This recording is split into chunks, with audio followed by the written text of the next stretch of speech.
A reflection there, 6 months since the start of the war in Ukraine. Ukrainians are also celebrating the country's Independence Day, but there are fears Russia will ramp up attacks. Public gatherings are banned in Kyiv, while other cities are under curfew. Ukrainian President Volodymyr Zelensky said Tuesday he will not freeze the conflict where it stands. Russia now occupies about 1/5 of Ukraine. In a show of commitment to the nation, President Biden announced nearly $3 billion in additional aid earlier today.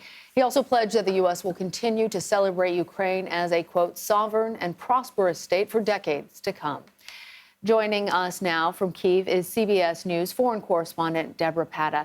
Debora, thanks for being here. Today marks both 6 months into the war and Ukraine's Independence Day.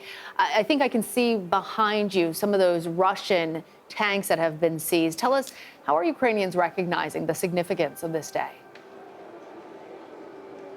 Well, the simple answer is defiantly. Quite correctly, you can see those Russian tanks.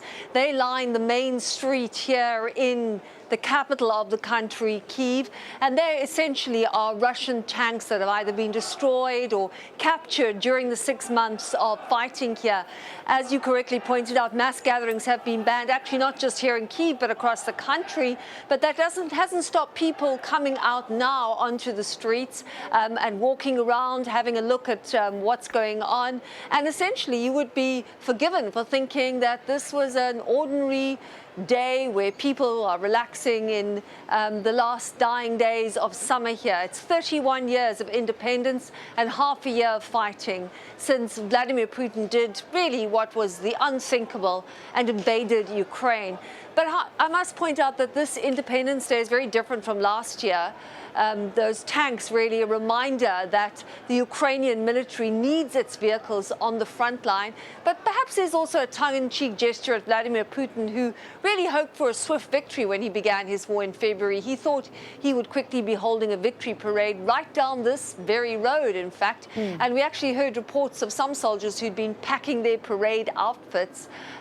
That came to nothing. And Kyiv really stands as a symbol of Ukrainian bravery, where, once again, they've chosen defiance over fear. Yeah, it really is surreal, Debora, to see those images of civilians casually strolling by these Russian tanks, these weapons of war.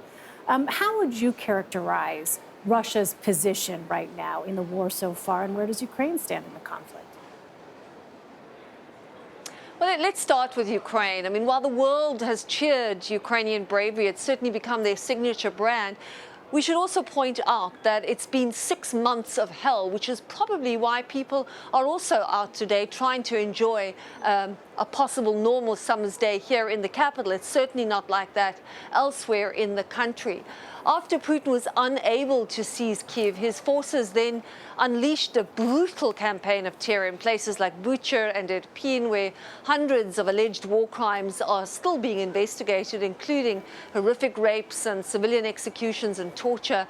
As I've said, Kyiv remains this defining moment in the war, as Putin could not take it. And now his troops are concentrated in the east, and it's a very slow-moving offensive. I've been to Ukraine several times to cover this conflict, and every time I come here after the initial month of the invasion, the word that keeps getting used is a grinding war, and it's there for a reason, because it's grinding on very slowly, incremental gains in Donbass. So really very little progress in the east. Ukraine has been promising a counteroffensive in Russian-occupied Kherson. There's hope that new rocket launches from the US could perhaps help in this regard, but that's not materialized yet. And then, of course, Russian-occupied Zaporizhia, Europe's largest nuclear power plant in Ukraine, has essentially, as you well know, become a very perilous front line. And there still is a very real fear that the fighting there could cause some kind of nuclear accident. It's certainly a worry. Debora, I'm wondering, what is the environment like right now? The people that you speak with, what do they expect next from the Russian troops? And what do they expect in terms of their own country's defense? It's difficult to know, really. I mean, Russia has its hands full. It has to keep troops fighting in the east, where it's making those slow gains and haven't yet changed the course of the war. And it's also had to send troops to Kherson in the event that Ukraine does launch that counteroffensive and take it back from Russia. So these are weighing very, very heavily on Russia right now. I think one of the concerns is that winter is going to be another important point in this war. We spoke to an economist who says that if Russia hits Ukrainian energy systems, and we've heard from the US State Department that Russia could be planning attacks on civilian infrastructure and government infrastructure this week as it marks those 6 months of war. If it hits those energy systems, it is going to be a very rough winter in this country. Perhaps one of the interesting flashpoints of this war has been possible signs of internal dissent in Russia, and that's caught people's interest here as well. The car bomb in which Daria Dugina, the daughter of a prominent Russian ultranationalist, Alexander Dugin, who was dubbed Putin's brain, really has become something of a central talking point here. She was killed instantly when her car exploded. It's believed that perhaps her father was the real target. Now, Russia has blamed Ukraine. They've strenuously denied this, but perhaps the most interesting suggestion comes from a former Russian parliamentarian, Ilya Ponomarov, who's now living here in Ukraine. He was forced into exile after he voted against the annexation of Crimea in 2014.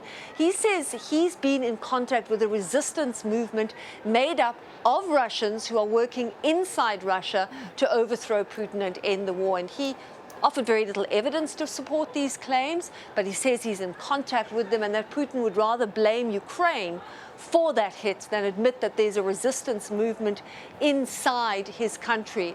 And he said that the war is not going to end in Ukraine, it will only end in Russia.